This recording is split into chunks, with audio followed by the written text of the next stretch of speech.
Hey all, welcome back to my channel. Hope you all doing good. இன்னைக்கு Friday evening பசங்க எல்லாரையும் ஸ்கூல்லேருந்து கூட்டிகிட்டு வந்துட்டு நாளைக்கு ஸ்கூல் கிடையாது அப்படிங்கிறதுனால கொஞ்சம் ரிலாக்ஸ்டான ஈவினிங்கும் கூட. என்னோட ஒரு லைஃப் அப்டேட் பற்றி நான் ஷேர் பண்ணணும்னு நான் நினச்சிட்டு இருந்தேன். ரொம்ப நாளாக இந்த ப்ராசஸும் பண்ணணும்னு நினச்சிட்டு இருந்தேன். அதை இன்றைக்கி பண்ணிடலான்னு சொல்லிட்டு. என்கிட்ட ஒரு மெடிசன் ரேக்கே இருக்குது. அந்த ரேக் ஆக்சுவலாக இன்றைக்கி டீக்ளட்டர் பண்ணணும்.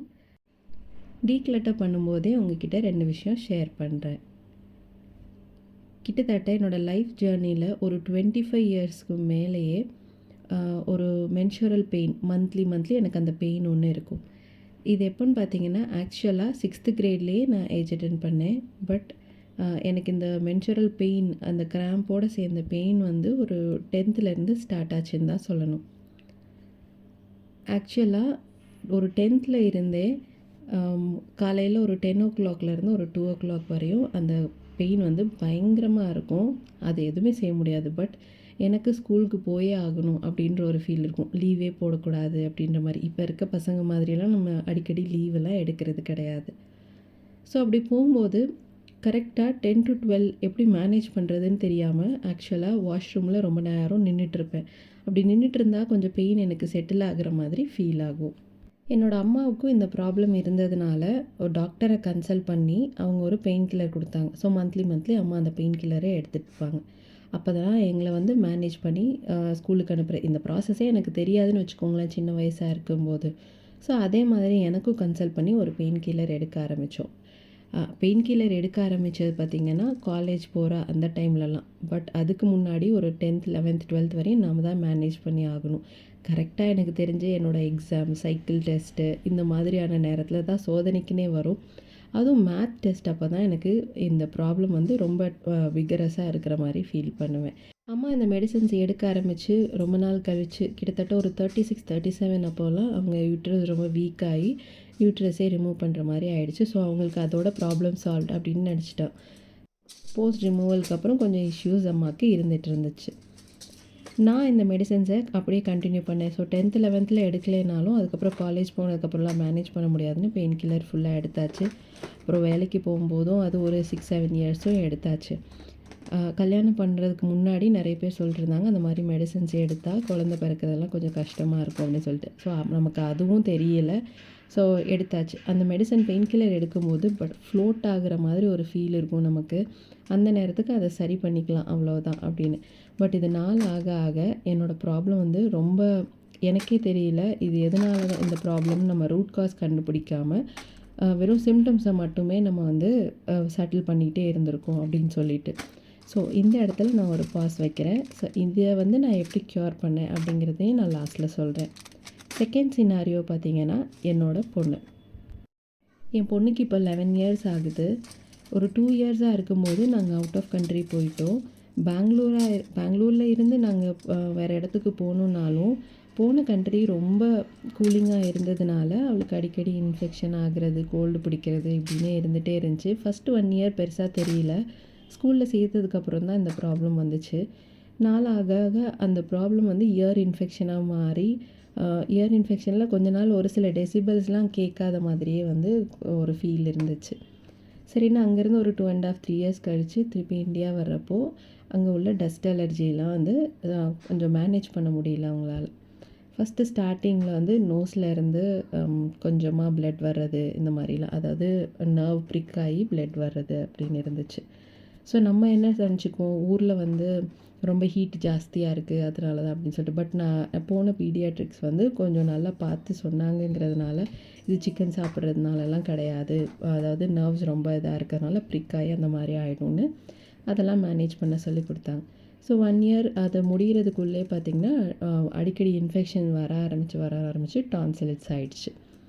ஸோ கொஞ்ச நாளில் இஎன்டி எல்லாரையும் செக் பண்ணிவிட்டு டான்சில்ஸு ஸோ இது கண்டிப்பாக ரிமூவ் பண்ணியே ஆகணும் அப்படின்ற மாதிரி சொல்லிட்டாங்க. ஸோ நான் எல்லார்கிட்டையும் கேட்டு ஷேர் பண்ண செகண்ட் ஒப்பீனியன் இதெல்லாமே வாங்கினேன். பட் ரிமூவ் பண்ணிடுங்க அது ஒன்றும் பெரிய விஷயம் கிடையாது, எவ்ரிஒன் எல்லாருமே பண்ணியிருக்காங்க, பண்ணிவிட்டு நார்மலாக தான் இருக்காங்க அப்படின்னு சொல்லும்போது என்னோடய சர்க்கிளில் நான் அவ்வளோவா இதை கேள்விப்பட்டது இல்லாததுனால அதை வந்து புட்டப்லேயே வச்சுருந்தேன் நான். கொஞ்ச நாள் ஆகட்டும் பார்க்கலாம் அப்படின்னு சொல்லிட்டு. அதுக்குள்ளே நாளாக ஆக இன்ஃபெக்ஷன் ஜாஸ்தியாகி அலர்ஜிக், அதாவது டஸ்ட்டில் அலர்ஜிக் ஆகி ப்ரீத்திங் இஷ்யூஸ் வந்து ஸ்டார்ட் ஆகிடுச்சு. ஸோ அவள் ஒரு 4 இயர்ஸ் அப்படி 4-5 இயர்ஸ் எல்லாம் தாண்டும் போது ப்ரீத்திங் இஷ்யூ ஸ்டெபிலைஸ் பண்ணவே முடியல அப்படின்ற மாதிரி. அதுக்கப்புறம் லேட் நைட்லலாம் அலர்ஜி ஜாஸ்தி ஆகிடுச்சு அப்படின்னா கன்ஜெஷன் ஜாஸ்தி ஆயிரும், ப்ரீத் பண்ண முடியாது. ஸோ இப்படி கூட்டிகிட்டு போய் ஹாஸ்பிட்டலில் காட்டி அகெயின் நாங்கள் என்ன பண்ணியிருக்கோன்னா ரூட் காஸை வந்து பார்த்து இது பண்ணுறதுக்கு முன்னாடி அவளுக்கு வந்து ரொம்ப ஜாஸ்தியான அந்த அலர்ஜிக் ரியாக்ஷன்ஸ் வந்து ஆக ஆரம்பிச்சிருச்சு.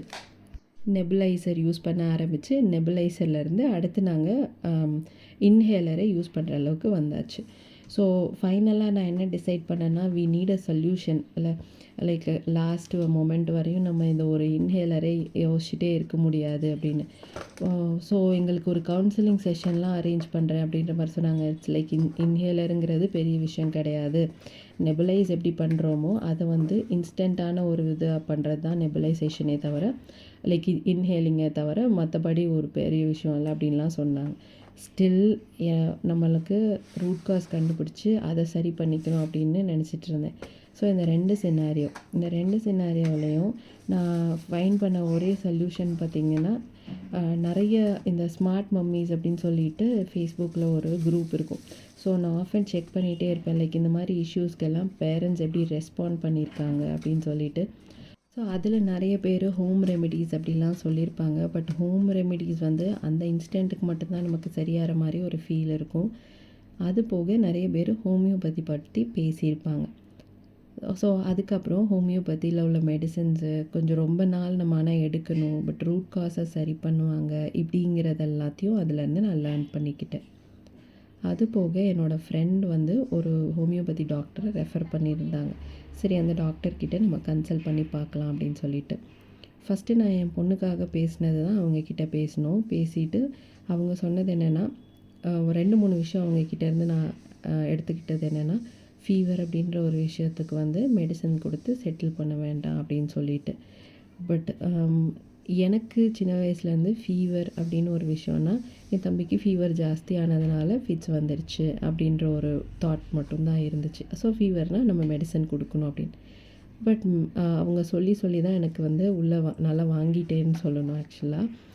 ஓகே, நமக்கு உள்ள ஒரு வைரஸோ இல்லை என்னவாக இருந்தாலும் அதை சரி பண்ணுறதுக்கான ஒரு இதுதான் மோடு தான் வந்து ஃபீவர் அப்படிங்கிறது வந்து நான் ரியலைஸ் பண்ணிக்கிட்டேன். இந்த இன்ஹேலர் யூஸ் பண்ணுற டயத்தில் பொண்ணுக்கு வந்து நிறைய ஆக்சுவலாக இன்ஸ்ட்ருமெண்ட்ஸ் வாங்கின மாதிரி ஃபீல் பண்ணோம். சின்ன பொண்ணுங்கிறதுனால சரியாக இன்ஹேல் பண்ண வராதுன்னு எக்ஸஸாக இந்த மாதிரி இன்ஹேலரோடு சேர்த்து வரதெல்லாம் மிஷின்ஸ் எல்லாம் வாங்கியிருந்தோம். நெபுலைசர் மிஷினும் வாங்கி ஒன்று வேஸ்ட்டாக போச்சு, ஒன்று வச்சுருந்தோம்.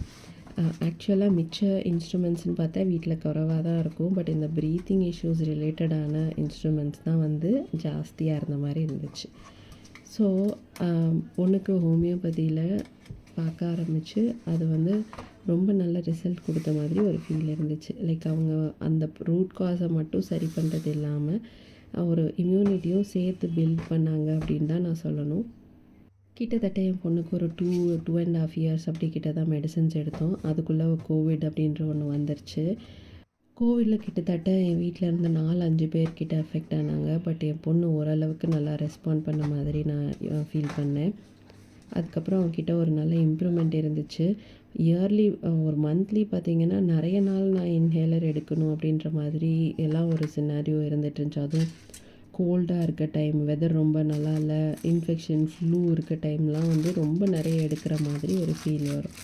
ஸோ ஸ்கூலுக்கு அனுப்புறதே கஷ்டமாக இருக்குது. இதனால என்னால் வேலைக்கு போகணுன்னு யோசிக்க முடியல. எந்நேரம் வந்து ஸ்கூல்லேருந்து கால் வருமோ அப்படின்ற ஒரு பயம் எல்லாமே இருக்கும்.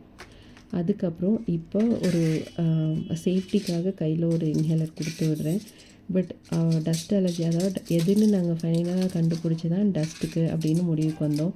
ஸோ அதுலேருந்து கொஞ்சம் விலகி இருக்கலாம். அதே மாதிரி ரொம்ப ஃபாஸ்ட்டாக ஓடினதுக்கப்புறம் அந்த மாதிரி டைமில் வந்து கன்ஜெஷன் ஆகும் அப்படின்றதெல்லாம் தெரிஞ்சுக்கிட்டோம். என்னோடய சினாரியோவில் பார்த்திங்கன்னா இது ஒரு 2.5 இயர்ஸ் 3 இயர்ஸ் கிட்டே ஓடிச்சு. அதுக்கப்புறம் எனக்கு இப்போ ரீசெண்ட் டைமில் ஒரு 6 மந்த்ஸ்க்கு முன்னாடி சரி நான் கேட்டு பார்க்கலாம் அப்படின்னு சொல்லிட்டு கன்சல்ட் பண்ணேன் இவங்கக்கிட்ட. பட் நான் என்னோடய ஸ்டமக் பெயின்காக நான் கன்சல்ட் பண்ணலை. கன்சல்ட் பண்ணது பார்த்திங்கன்னா லைக் ஃபைப்ராய்டினாசிஸாக இருந்துச்சு எனக்கு. ஸோ அதுக்காக நான் கேட்போம், எதனால் எனக்கு இந்த இஷ்யூவாக இருக்கும், ஹார்மோனல் இம்பேலன்ஸாக இருக்கா அப்படின்னு சொல்லி கேட்கலான்னு தான் கன்சல்ட் பண்ணேன். ஸோ இதுக்காக நான் மேமோகிராம்லேருந்து எல்லாமே எடுத்திருந்தோம். பட் அவங்கக்கிட்ட கன்சல்ட் பண்ணும்போது அவங்க சொன்ன ஒரே விஷயம், உங்களுக்கு வயிறு வலி அப்படின்னா எதனால் வருதுங்கிறத யோசிக்காமல் நீங்கள் திருப்பி வந்து ரூட் காஸை சரி பண்ணாமல் சிம்டம்ஸை மட்டுமே வந்து நீங்கள் அவாய்ட் பண்ணியிருக்கீங்க அப்படிங்கிறது தான் மேஜர் இஷ்யூ அப்படின்னு சொல்லி சொன்னாங்க. ஸோ எனக்கு அந்த பெயின் கில்லர் எடுக்கிறப்ப எந்த ஒரு ப்ராப்ளமும் இல்லாமல் இருந்திருந்தாலும் ரீசன் நாள் ஆக ஆக அதோட வேலையெல்லாம் நமக்கு காட்ட தான் செய்யுது. ஸோ அப்படி அதுக்கப்புறம் உங்ககிட்ட மெடிசன்ஸ் எடுக்கன்னு நான் ஸ்டார்ட் பண்ணேன். பட் ஃபைப்ராய்டினாசிஸ்க்கு தான் மெடிசன் ஸ்டார்ட் பண்ணோம். அதோட மென்சுரல் பெயினும் இருக்குது அப்படின்னு சொல்லியிருந்தோம். பட் ரொம்ப சர்ப்ரைசிங்காக ஒரு வாரம் கழித்து வந்த என்னோடய மென்சுரல் சைக்கிள் அவ்வளோ ஸ்மூத்தாக இருந்துச்சு அப்படின்னு தான் சொல்லணும். இவ்வளோ நாளாக எல்லோரும் எப்படி, அதாவது ஒரு பெயினே இல்லாதவங்க என்ன அண்டர்கோ பண்ணியிருப்பாங்களோ அதை நான் ஃபீல் பண்ணேன். இப்போல்லாம் காய்ச்சல், கோல்டு அப்படின்னு பசங்களுக்கு வந்தால் ஒரு சின்ன பாஸ் கொடுக்குறேன். லைக் அவங்களுக்கே அந்த காய்ச்சல் வந்து ஓரளவுக்கு அவங்கள ரெக்கவர் பண்ண ட்ரை பண்ணட்டும் அப்படின்னு சொல்லிட்டு அவங்க இம்யூனிட்டியை பில்ட் பண்ணணும் அப்படின்னு ஒரு டைம் கேப் கொடுத்து தான் அதுக்கப்புறம் என்ன இன்ஃபெக்ஷனாக இருக்குங்கிறதுக்கான மெடிசின்ஸ் வந்து இவங்கக்கிட்ட கேட்டு அதை நான் ஆக்சுவலாக பசங்களுக்கு கொடுக்குறேன்னு தான் சொல்லணும். இந்த மெடிசன்ஸ் எடுக்கும்போது என் பொண்ணுக்கிட்ட பார்த்த இன்னொரு சேஞ்சஸ் என்னன்னு பார்த்தீங்கன்னா, ஆக்சுவலாக டான்சில்ஸ் ப்ராப்ளம் இருக்கிறதுனால அதை ரிமூவ் பண்ணியே ஆகிடணும் அப்படின்லாம் நிறைய சொல்லியிருந்தாங்க. ரிமூவ் பண்ணலன்னா அது ரொம்ப ஆக்சுவலாக ஸ்வெல்லனாகவும் இருந்துச்சு. அடிக்கடி பெரிய பெரிய திராட்சை மாதிரி 2 சைடில் இருக்கும். தூங்கும்போது சரியாக மூச்சு விட முடியாது அந்த மாதிரி. பட் இந்த அலர்ஜிக் ரியாக்ஷன்ஸில் உள்ள அந்த ப்ராப்ளம்ஸ் எல்லாம் சரி பண்ண அந்த டான்சில்ஸை போய் அவங்களுக்கு அந்த டான்சில்ஸில் அவங்களுக்கு எந்த ப்ராப்ளமும் கொடுக்காதனால அது கொஞ்சம் அப்படியே ஹீல் ஆகிடுச்சின்னு தான் சொல்லணும். ஒருத்தருக்கும் ஒரு விஷயத்தில் பிலீஃப் அப்படின்னு சொல்கிற மாதிரி இதை நான் பிலீஃப்னு சொல்ல மாட்டேன். ஒரு அவுட்புட்டே வந்து நான் பார்க்குறேன் அப்படிங்கிறதுனால சரி இந்த ஃப்ளோலே போயிடலாம் அப்படின்னு டிசைட் பண்ணேன். அடுத்து என்னோடய பையன் பார்த்திங்கன்னா ஹெரிடிட்ரியாக அவனுக்கும் வந்து அலர்ஜிக் ரியாக்ஷன்ஸ் கொஞ்சம் கொஞ்சம் இருக்குது. அது போக பசங்கள்கிட்ட இருந்து ஒட்டிகிட்டு வர அந்த ஃப்ளூவும் வந்து அவனுக்கு இருக்குது. ஸோ இதுக்குமே நான் கொஞ்சம் ரெஸ்பாண்ட் பண்ணுறது லேட்டாக தான் ரெஸ்பாண்ட் பண்ணுறேன். இதுக்கு முன்னாடி உள்ள பயத்தெல்லாம் வந்து இப்போ கொஞ்சம் நான் ஓரளவுக்கு ஓகே சரி பண்ணிக்கலாம் அப்படின்னு சொல்லிட்டு கொஞ்சம் வெயிட் பண்ணி அவங்க கொடுத்துருக்க எமர்ஜென்சி கிட்டில் இதை எடுக்கணும் அப்படின்னு சொன்னாங்கன்னா அதை எடுத்ததுக்கப்புறம் அவங்க வந்து என்ன இன்ஃபெக்ஷனுக்கு ஏற்ற மாதிரி மெடிசன்ஸ் வந்து ப்ரிஸ்கிரைப் பண்ணுறாங்க. ஒரு 2-3 டேஸில் செட்டில் ஆயிடும். பட் ஹோமியோவில் நம்ம ப்ராப்ளம்க்கு ஏற்ற மாதிரி சொல்யூஷன்ஸ் இருக்கும், அதோட வெயிட்டிங் டைமும் இருக்கும். லைக் காய்ச்சல் அப்படின்னா அதுக்கு சீக்கிரமே சரி பண்ணிக்குவாங்க. பட் நம்மளோட டிசீஸ் வந்து கொஞ்சம் க்ரானிக்காக இருந்துச்சுன்னா அதுக்கான டைமும் கொஞ்சம் எடுக்க தான் செய்யும். ஸோ நம்ம வந்து சின்ன வயசுலேருந்தே மாத்திரை எடுத்தோடனே நம்மளுக்கு சரியாயிடணும் அப்படிங்கிற ஒரு ஃபீல் வச்சுருக்கோம். பட் அது இதில் அப்ளிகபிளாக ஆகாது. என்னோட இந்த சினாரியோஸ் உங்கள் யாருக்காவது ரிலேட் ஆச்சுன்னா யூஸ்ஃபுல்லாக இருக்கும் அப்படின்னு நம்புகிறேன். தேங்க்ஸ் ஃபார் வாட்சிங்.